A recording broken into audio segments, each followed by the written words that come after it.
Welcome to A Taste of AZ podcast. My name is Luke Irvin, and today we've got an epic episode lined up for you.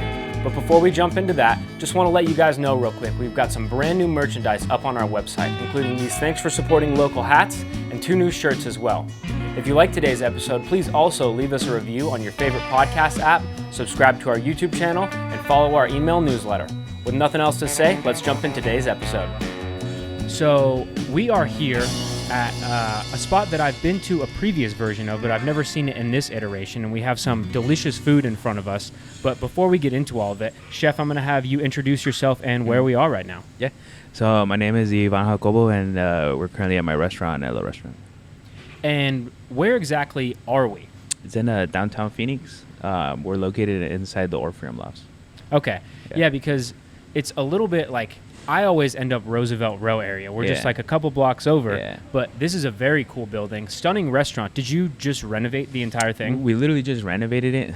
So we relocated the restaurant a little bit after COVID. So we opened with all our original decor, and we just finished the remodel. Okay, nice. And I should have said already, Christina, thank you so much for joining us as a co-host on today's episode. Always happy to be at one of my favorite restaurants. Well, so you introduced me to Anhelo, and it wasn't really on my radar, not because it doesn't deserve to be, but just because that's not, I don't come down here that often. You were previously a little bit closer to Roosevelt Row, right? No, on Heritage Square. So okay, yes. 7th Street and Adams. Yes. Yeah. So not on Roosevelt Row, but is it a little bit closer than this one? No, it's literally straight down. Oh, really? Yeah, okay. we actually moved the restaurant maybe like 3-4 blocks down, so... Yeah. So what is Anhelo? Anhelo is a contemporary American restaurant. We're the only prefix menu only restaurant in downtown Phoenix. Oh, really? And Anhelo means desire in Spanish. Oh, really? Yeah. So how did you get into cooking? Long story. Yeah, you want to know the truth or a lie? The truth. Always the truth on A Taste of AZ podcast. And what's it called? So I started watching a lot of Food Network senior year in high school. Oh, really? And I'm like, oh, you know what? That seems pretty cool. But my mom is super traditional Mexican lady. I mean, she had fresh food every day, fresh tortillas. So there's no point in me learning how to cook, at all. You had the best already. Yeah, I remember the first grilled cheese I had was freshman year in college, the first year. I'm like, whoa, this is so good. And when my buddy was making it, I'm like, yo, that's kind of gross. Like, what is that? And then I tasted it, I'm like, oh, so good. So I started watching a lot of Food Network, and then I was super into automotive school. Oh, really? Yes, or automotive. So I thought about going to automotive school. And then at that time, you go to Cordon Bleu, it was, I don't know, like $50,000. You can go to UTI, same price point. Or GCC has an automotive program, and Stremont Community College has a culinary program. So you can attend the community college programs and spend the same amount as if I would have gone on Cordon Bleu. Okay. So when I was around senior year in class, I asked all the girls who would they rather date, a chef or a mechanic. Not one of them said a mechanic. Really? And that's literally the reason why I decided to try out culinary school. So, a lot of chefs out there, they're like, oh, yeah, I was eating food under the table when my mom was making whatever. Nah, that's not my story. You did it for the ladies. Yeah, I did it for the ladies. And then it turns out I didn't have time for the ladies because I was working so much. But that's originally, why I decided to go to culinary school. The other big one was I had, a conversation with my dad.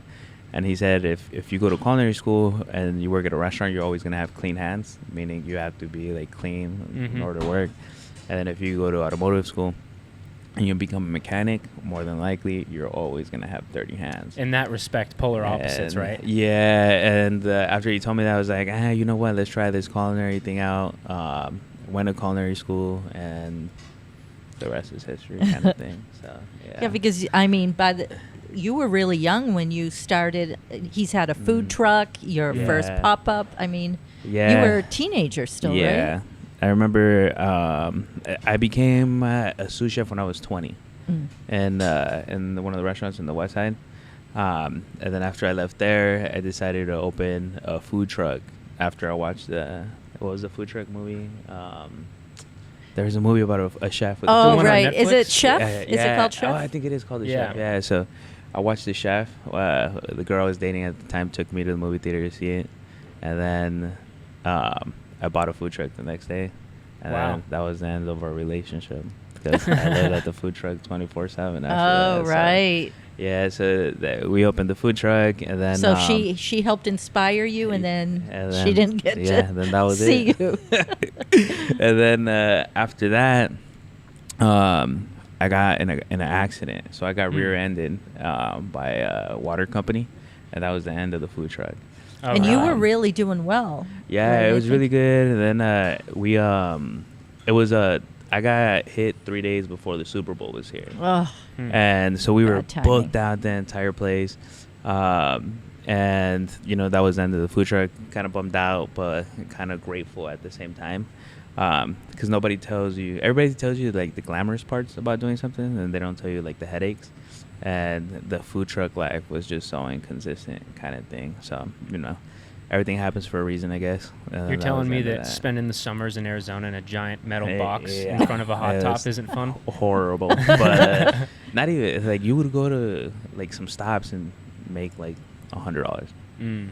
And then you'd go to, like, other spots and make 1,000. So it was, Yeah. like, super inconsistent. Like, Weird. It wasn't. and then wasn't for I me. would think trying to organize how much food you have when it's so Yeah. up and down like that. And then the other biggest mistake I did, too, is all the successful food trucks sell one thing, whether it's just quesadillas or just waffles. They actually have, like, a concept. Right. So mine was like, whatever I want to make that day is what I'm making kind of thing. So we were making, like, fresh pasta and then tacos. So it wasn't necessarily the best idea. Right. So, But at least, like you said, it gave you that experience. Everything happens for a reason. yeah. And the other thing for me is, like, I'd rather try something and fail Mm-hmm. than not try it and then keep telling myself, oh, what if I would have done this or that kind of thing. So And then you decided what you didn't want to do. exactly. So yeah. So what comes next after the food truck? So I started doing pop-up dinners, but the whole pop-up dinner started under.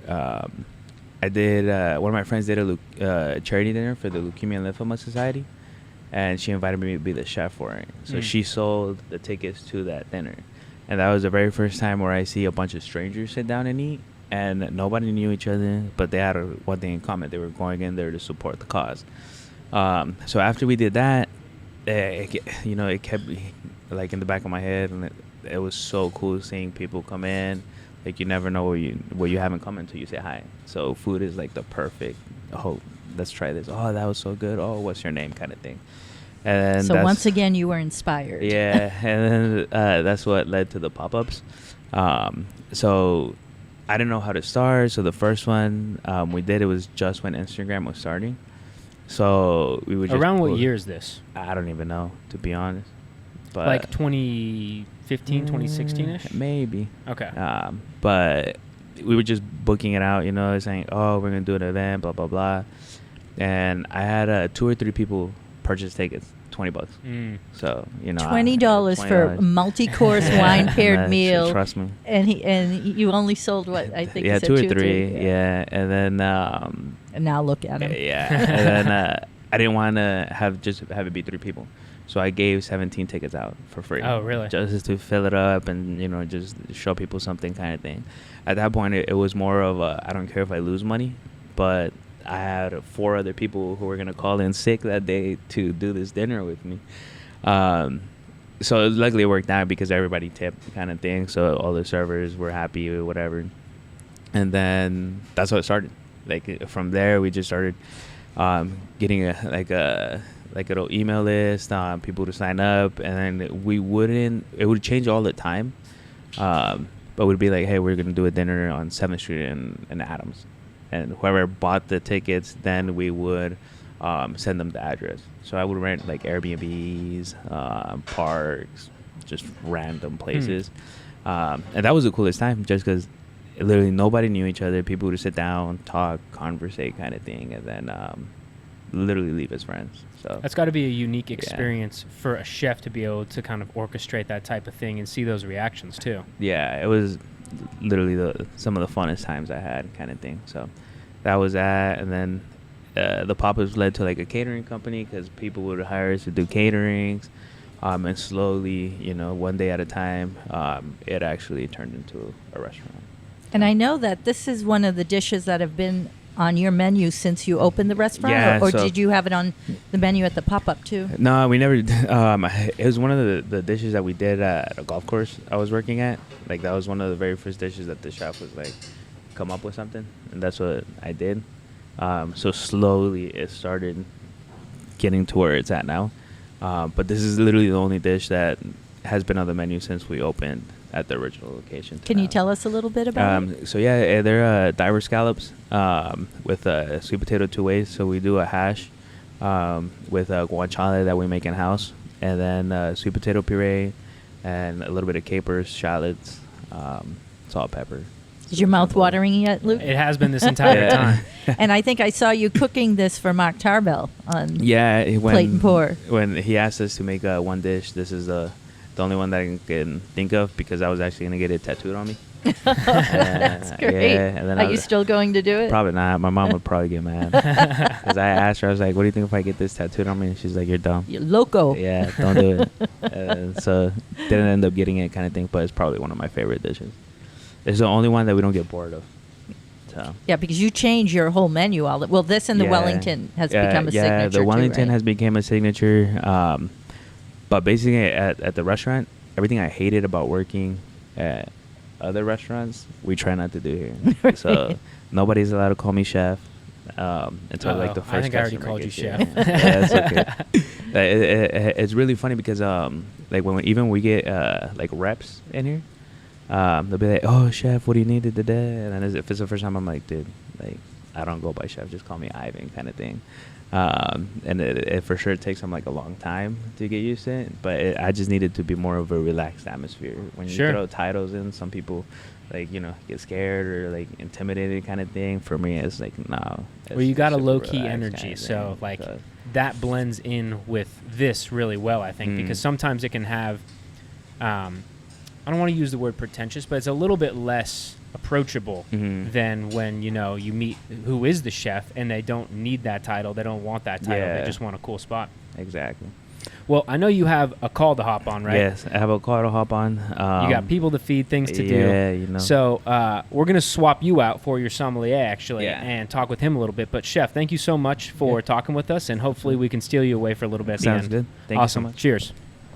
Real quick message for you guys. If you guys are enjoying today's episode, please leave us a review on your favorite podcast app and subscribe to our YouTube channel.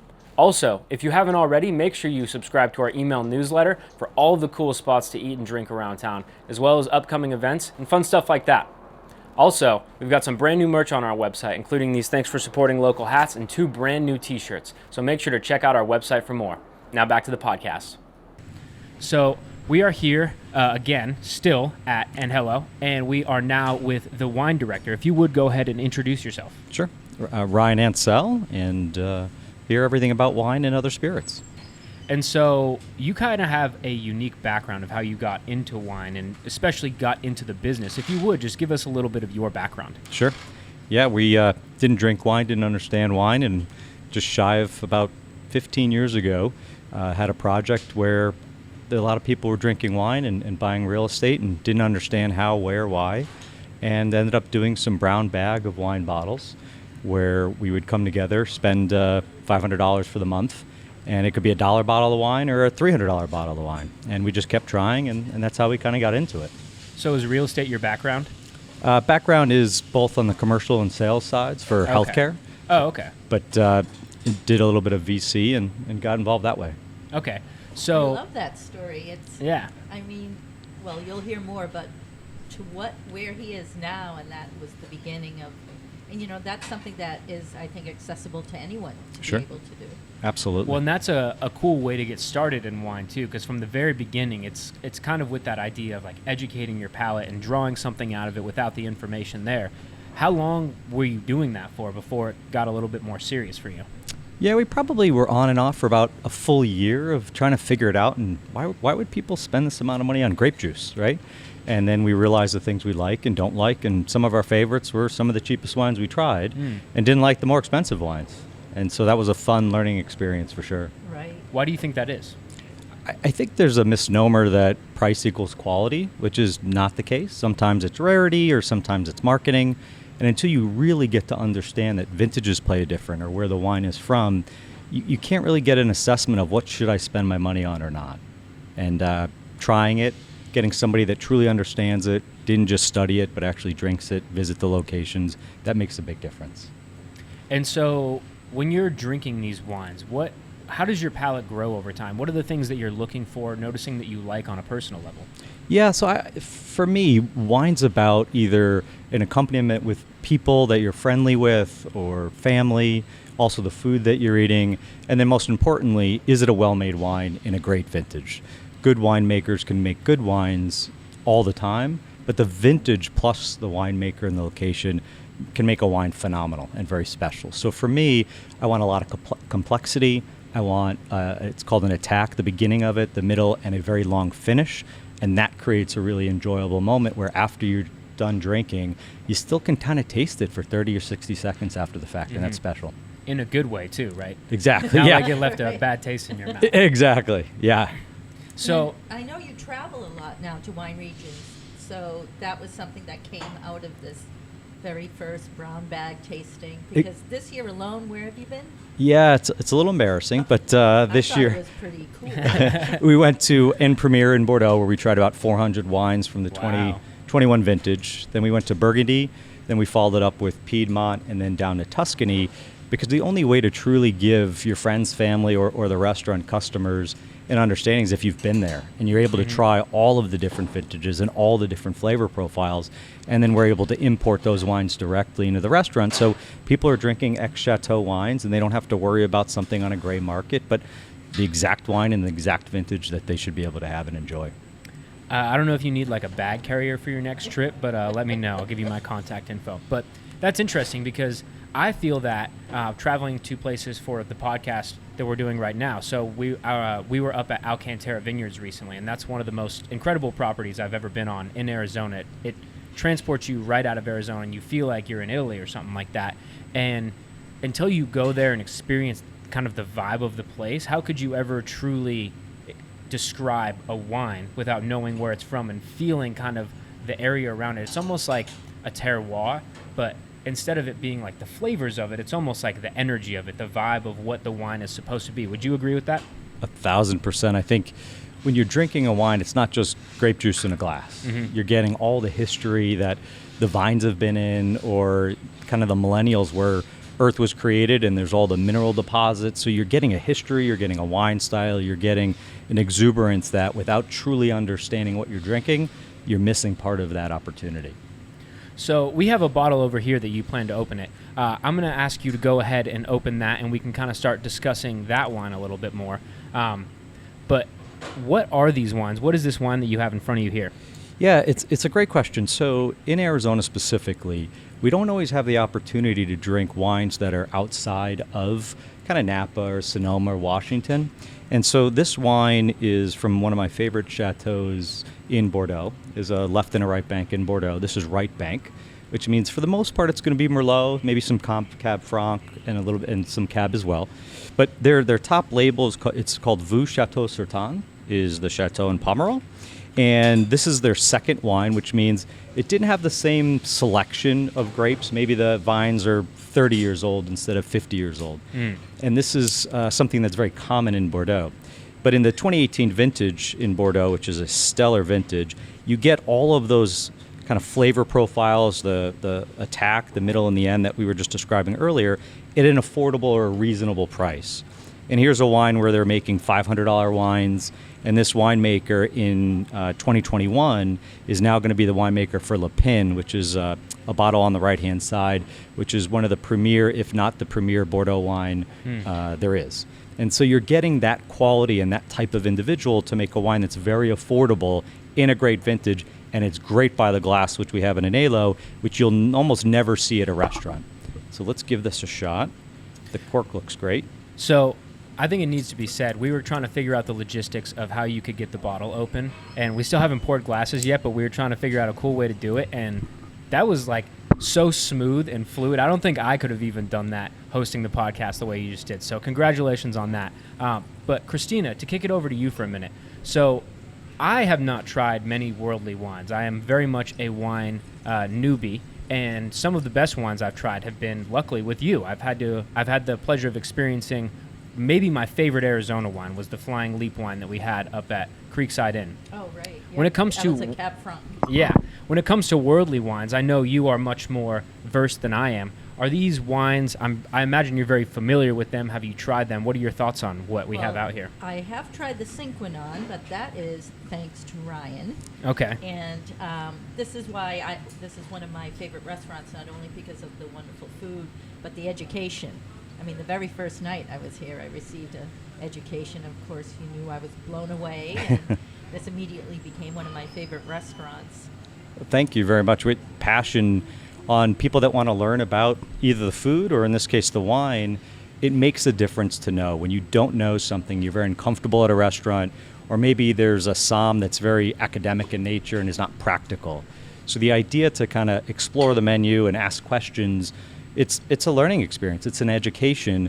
And here we have a very large wine list, but it's really easy to decipher by just asking one of us for, I may not be interested in this Italian varietal, but what is Ornellaia? Or what is, I've heard of DRC, it's a very expensive wine in Burgundy. What is it? Do you have an alternative in my price range? And we kind of go through the varying aspects of wine and flavor profiles. Cinquenon is a wine in California that is very Rhone varietal based. It's not something that you can quickly buy off the shelf, and there's a very long wait list that I think personally I've been on the wait list for at least 10 years and I still can't buy a bottle. So to be able to bring it into a restaurant and be able to serve that, many times we serve it by the glass, it gives you an opportunity for one glass to try something that some people will never try, ever in their life. And you have a lot of wines like that, which we'll talk about, but I wanted to go back to where you were talking about like this beautiful wine that is reasonably priced, and I know that that is important to you here. Very. And I think you do less of a markup than most restaurants with this wine caliber collection. We do, and the Chef Ivan was incredible. He did a favor for me prior to me getting involved with the wine program, and I wanted to repay that favor by helping him organize arguably one of the best wine lists in Arizona and the country, and there was 4 factors with that. The first is we want to only have great wines, period. And great wines, it also is very vintage dependent, as we talked about. If you have a bad vintage and it's a great wine, it's not always going to be a great wine at that time. It'll actually be lowered based on it being too rainy or too hot or too cold. The second thing, as you mentioned, is price is important. I want to come to a restaurant, a great restaurant. I want to have great glassware if I'm going to spend money on wine, no matter how much the wine costs. And I want to be able to make it affordable so that I don't walk into the restaurant, have a great dinner, but then I'm charged 500% markup on wines that I'm just going to get a beer or a spirit because it's not affordable. We want people to drink, and that's what's the most important. The third thing is we close the restaurant down and we have chateaus or wineries fly in so that people can actually meet the people that are from Bordeaux or from Burgundy or from Napa, and they get to ask the questions and learn in a private setting where it's very, very casual. Mm-hmm. So, circling back to this one, why did you choose this specific wine? I know you covered it a little bit there, but sure. In depth a little more if you wouldn't mind. So, because Pomerol specifically is a softer wine, you're going to get a lot more Merlot, which is going to be a rounder mouthfeel. You can drink it earlier. It's an amazing food wine because what's important in wines is structure. Mm-hmm. Many Napa wines that people don't like are called fruit bombs, which means it's all fruit, it's very sugary, there's no tannic or acid structure, and it's out of balance. These wines, whether it's the Napa ones that we serve or in this case the Pomerol, it's highly structured. You're going to get, on this, you're going to get some black fruit like cassis, which is blackberry. Then you're going to get some red fruit dominance. You're going to get some minerals, earth. You're going to get some dark, bitter chocolate in it. You're going to get some smoke. And it's not flavors that you have to have all of those flavors if you're just starting to drink wine, but the things that you'll notice over time. And because it's a food wine, which means there's acid and tannin, as you're eating the different flavor profiles, it expands the wine taste and makes it an incredible experience, both in the journey of drinking as well in the food. I love hearing people who are experts on wine or beer or spirits break down the spirit or wine or whatever I may be drinking as I'm drinking it, because I like to think I have a decent palate. I've drinking a lot of wine and beer and whatnot over the course of doing the magazine and podcasts, and I did not pick up smoke when I first did it, and it's not very smoky, right? But it has like a little bit of that component, and like the minerality, you can definitely smell some of that in there, and that's like one of the aha moments for me is I've never smelt smoke in wine or attached that thought, but that's one of the coolest parts about having the education as you're enjoying a great dinner and a great wine is it creates those like fundamental experiences and it where helps you pick them out. Absolutely. You know, again, the only way you can ever learn to do that is to taste. But this kind of gives you a jump start. Absolutely. Whether you do it alone or with people who can't pick out those elements yet, or you have a pro, like you say. Well, and I think it's the same as like when you watch a movie or look at a piece of art, you see the art one way, and then somebody could say in a movie, oh, did you notice this? Or in the artwork, did you see that? You see it, and now you know more, and you continue to learn through that same dynamic. So when you come into the restaurant and you want to try things, we'll help you kind of see what it is. And if you don't taste the things that we're talking about, there's other flavors that you're going to pick up. But when you think about it, you kind of go through a fruit flavor profile, then you go to maybe some herbal characteristics, and the smoke that we're referencing, don't think of smoke like in a fire. Think of it like a Turkish coffee or a bitter coffee, tobacco type. It's a pleasant flavor. It's really enjoyable. It's finite in nature, and it's at the end, so it really rounds out the wine and the mouthfeel, keeping it more complex. Yeah, absolutely. I would totally agree with all of that.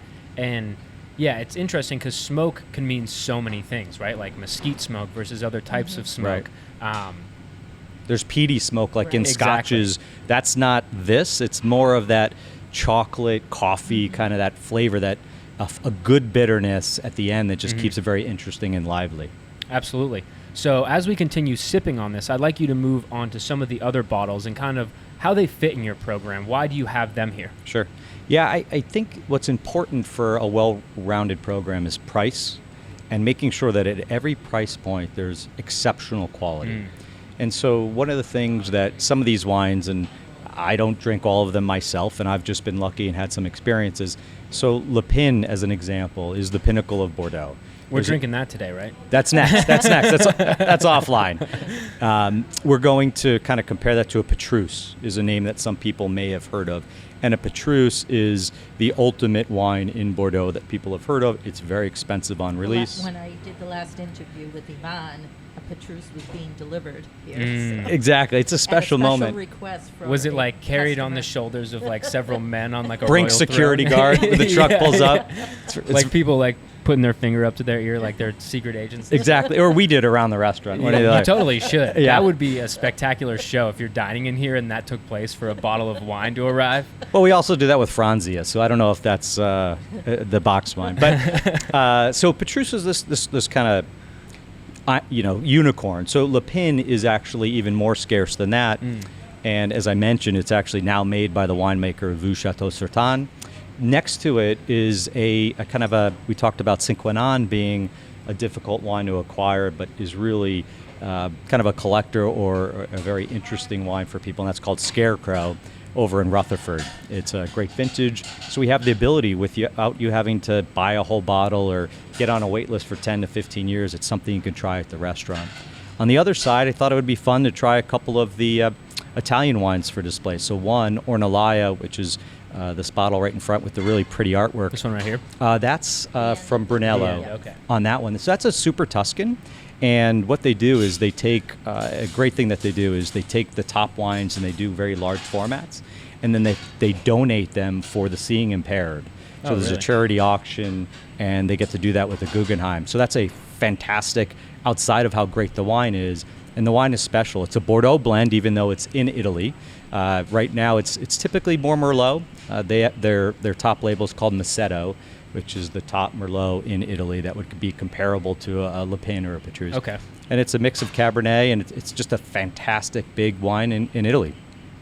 The first one that you mentioned is Casanova de Neri, which is this Brunello right here. So it's a little bit further kind of inland, where Ornellaia is kind of by the coast in Tuscany.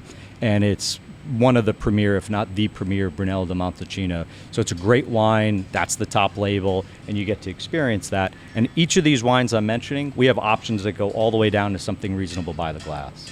Cinquenan we mentioned, where that's a Rhone varietal, reds and whites. And then just so for people that have kind of asked about or never understood what DRC is, it's the pinnacle of Burgundy wine. Domaine is responsible for these highly complex wines that just, if you're a Burgundy lover, that's what you search out. We get maybe 1 to 3 bottles each and every vintage, and we allow that the people would really appreciate coming in and having that meal. But we also have wines by the glass of Vin Romani, which is a lesser version of that, and we just want people to experience all these great wines. Approximately how many different wines are available here at any given moment? We have of different labels, right about 600 wines at any time. Wow. And it mixes between 375. So what people don't know is there are half bottles of great wines. Like we have Chateau Palmer, we have some of these Italian varietals. So if it's just a couple or an individual wants to come and have a great glass of wine, half bottle gets you 2 glasses, and then you can always intermix it with wines by the glass or a bottle depending on the size. So a lot of options. We want people to try. And we didn't touch on this with Ivan, but he did say how the menu is coursed, but it's 3 or 7 courses, and then obviously you have you can do wine pairings, but you have 2 levels of wine pairings, right? Yeah. So what's really fun is our wine pairings are very dynamic. We will literally open almost any wine that we have, and so that you get a pairing and you get an option. So the first one is a very affordable option where even during the 3-course, like the scallops you had earlier, we would pour either a Chassagne Montrachet, which is in Burgundy, or a Meursault from Burgundy. Really great white wines that most people don't get the opportunity to experience, and we do it by the glass in a pairing. On our really high-end version, which is the BMF version, is we'll take bottles of first growth sometimes, like a Feet Rothschild, a Cinquenan, and we'll pair that with a Krug, maybe, depending on what the dish is. So we're giving people an opportunity of something very affordable but incredible wines, or to kind of step it up and do something different and see what that's all about. And wines that would not normally be available by the glass, too, which I think is one of the things I love Exactly. about your program. Yeah, so you can mix it up, and then when you come back, you can continue to try new wines that we put on the table all the time, whether it's a Corton, which is a white or a red, whether it's a Bordeaux from Pomerol or Pauillac, or everything in between from Sonoma and Napa. And I love the range too. You have Arizona wines on the menu, and then you have $3,000 bottle wines, and there is clientele who come here just because of that selection, that high-end selection. Yeah, and what's interesting is many of the fine dining restaurants, we'll just take French Laundry, which is in California. If you're going to have a Cheval Blanc in the best vintage, you're $5,000 a bottle, which is, it's a great wine. You're at an incredible restaurant. Well, here, that same exact wine would be half the price. So it's still expensive, but it's in a range that makes it where if you have a table of 10 and you want to try it, you divide that out and it's $100 and something a person. Or we have a lower end wine that is just absolutely incredible, and because it's half price, you can try literally a wine for $50 that you would never be able to try at any restaurant anywhere in the world. Well, it's not a secret that if you're coming here, you're not like looking for Arby's level food, right? You're expecting kind of to go to a nicer dinner and splurge a little bit.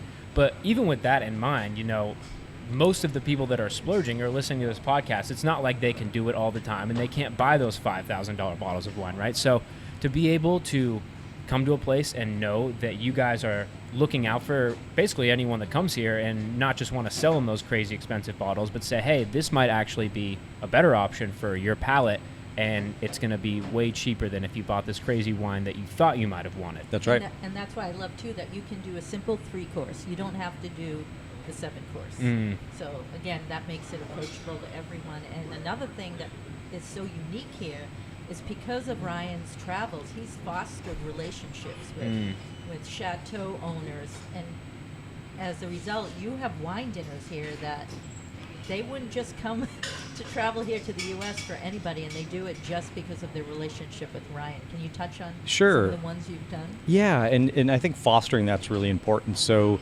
when I was at Ducru Vaucaillou, which is in Bordeaux, Saint-Julien, I asked for them to come out and do an 8 vertical going back from 1986 to 1995 2000. Explain to Luke what a vertical is. So what the different vintages each year, vintage is a year. So each year, the climate changes, and the grapes change their flavor profiles based on heat, water, etc. And so what we did was we wanted to give Arizona an opportunity to try very old 40-year-old wines, 30-year-old wines, 20-year-old wines, all paired with Chef Ivan's amazing creation. So this dinner, which is next Thursday, there are literally 8 different wines from all different vintages going back 40 years, all the way to current. So you can see how wines develop and change over time, where it's a tertiary flavor. And many people think that Bordeaux wines that are old taste like dirt. I thought it used to taste like dirt. But in the right vintages, with the right preparation and the right decanting, they're incredible expressions, just like a beautiful dish. And then we have from Napa, one of the hottest vineyard sites is Vine Hill Ranch. Everybody is sourcing, whether it's from Bond, which is a Harlan wine, or down to the really hottest wines, which are Kinsmanades and others. They're sourcing fruit. Well, they started their own label called VHR, Vine Hill Ranch VHR, and Bruce, the owner, is flying in on December 8th, and he's going to take us through 6 different wines, each different vintage of the VHR top wine for the customers to experience and enjoy and ask questions. And how fast do those dinners sell out? They're pretty much immediate. So what we do is we reserve 20% of the reservations or seats for new customers, so that it's always can circulate and allow different people to join. And we started this for friends and family, and then loyal patrons to come participate. And we get a lot of angry emails saying, well, we want to try. We never got to try. So we hold 20% for people that have never attended. And then we're able to kind of circulate people through, and it's a great experience. It's very casual. You get to sit at long tables, so you can come by yourself, have great conversations with other fellow wine people that either had the wines or have heard about them. And then you can Q&A with the owner or winemaker. It's a special evening. Well, let's get a quick message in and then circle back, because I want to talk a little bit more about your wine dinner. So just real quick message. Real quick message for you guys. If you guys are enjoying today's episode, please leave us a review on your favorite podcast app and subscribe to our YouTube channel. Also, if you haven't already, make sure you subscribe to our email newsletter for all of the cool spots to eat and drink around town, as well as upcoming events and fun stuff like that. Also, we've got some brand new merch on our website, including these Thanks for Supporting Local hats and 2 brand new t-shirts. So make sure to check out our website for more. Now back to the podcast. So, I have not been to a lot of tasting menu dinners and wine dinners and things like that, but I've been to several now that I realize that some of the best food and wine and beverage experiences I'll ever have are at these dinners. And, they're not the cheapest, most affordable way, as if you were to come in maybe and go with the most affordable wines that you have. But if you're looking for something spectacular, I assume this is what you would recommend for people trying to dine here. Yeah, most wine dinners or wine tasting events, it's the vendor puts it on, meaning it's not from the winery, and the vendor wants to showcase new wines. And those are fantastic because you get to try different wines. These events are something different. It's a personalized event where somebody from the Chateau or the Napa winery or from Burgundy or from Piedmont, Italy, they fly in, and it's their wines that they're talking about. And unlike where you'd go to another high-end restaurant doing something like this, it's not 3 of their best wines. It's 8 of their best wines in the best vintages, not them trying to move product to sell. And many times you can't even buy the wines. They're sold out. Oh, really? So we have some really special ones coming up from a winery that's really special and a cult wine from Napa Valley. We have somebody flying in from Margaux to do an event in March. So it's very unique and very different than anything I've seen in the country. And I think you've mentioned to me before, what also is a bonus is even if you traveled to that chateau, you would never have that experience of all these wines at a time. And then to pair them with this fantastic menu that is created just for the wine dinners. Exactly. And I like to drive Chef Ivan crazy by making him say that the wines are so great, you're not going to be able to compare with food. So then he tries to push back and drive me crazy, and he has to match it and make it. So you have, like you were saying, just incredible food that with the wine creates an experience that you'll never have again, because those 2 things will never be the same. Vintages of the wine change. As the wine ages, potentially, the flavor profiles change. The food creations that go at that specific time, it's a one-time event. And as the wines sell out, and each vintage is different, which is hard for people that are just starting to drink wine. The flavor profiles are different. So an 18 vintage will be very different than a 19 in these types of wines. Okay.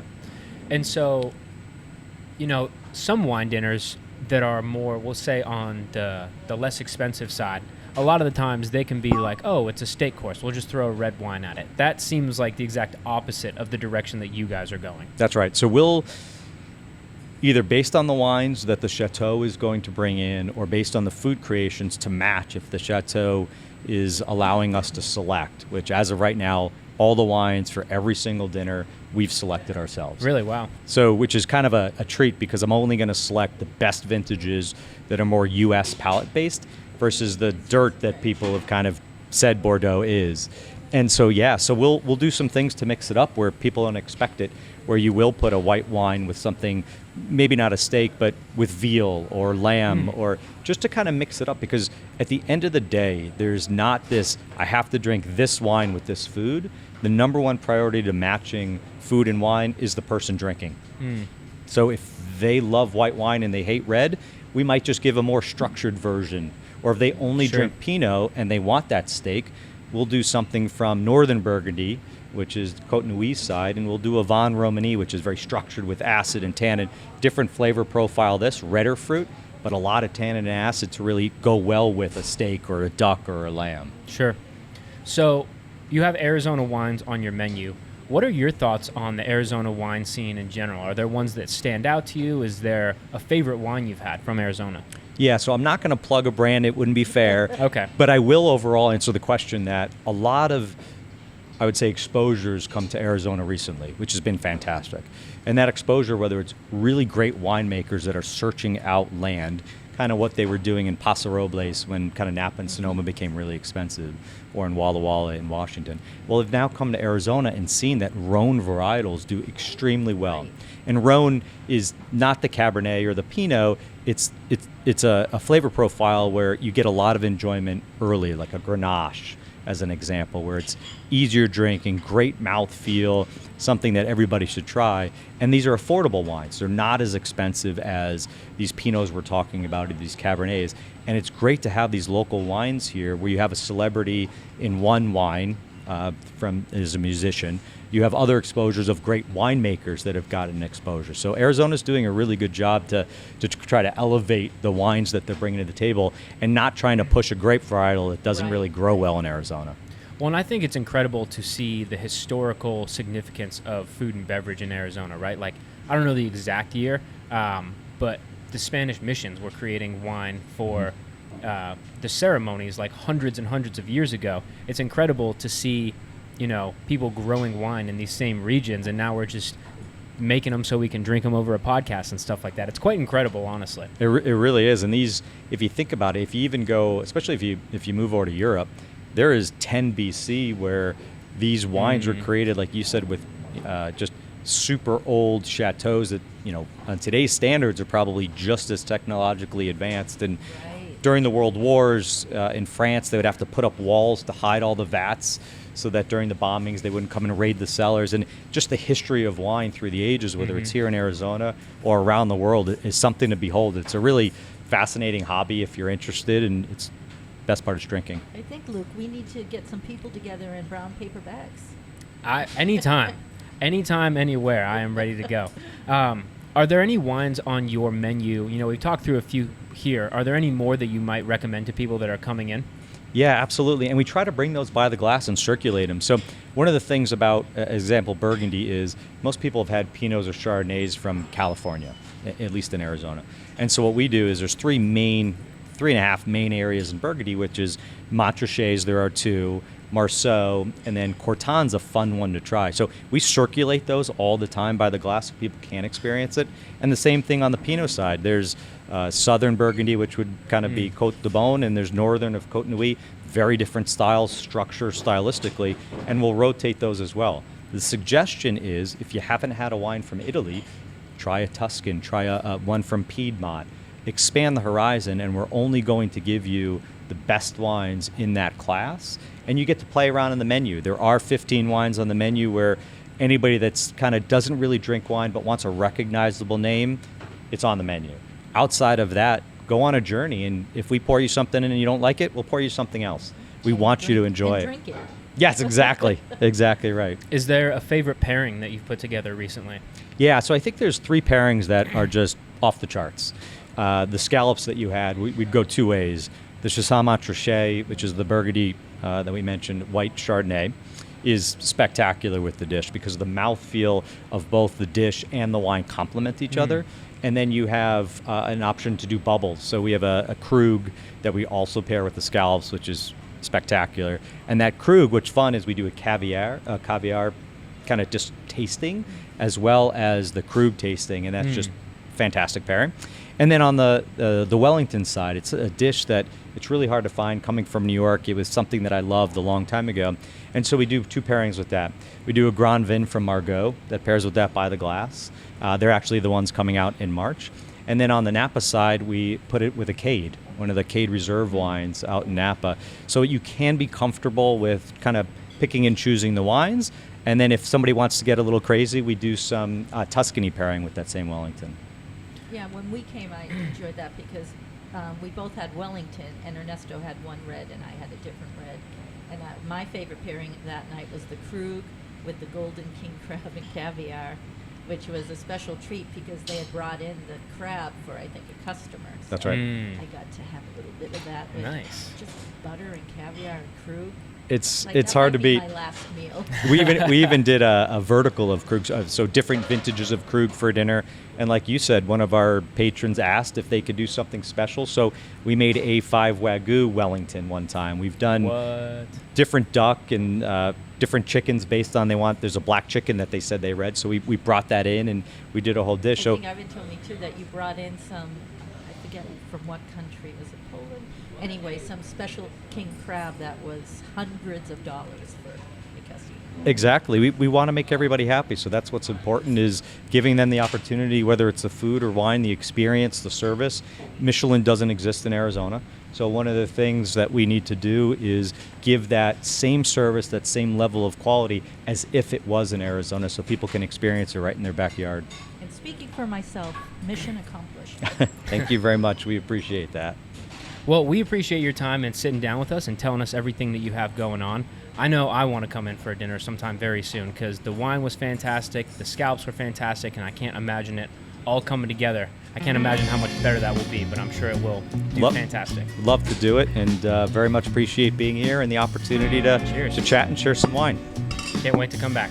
Thank you. Cheers.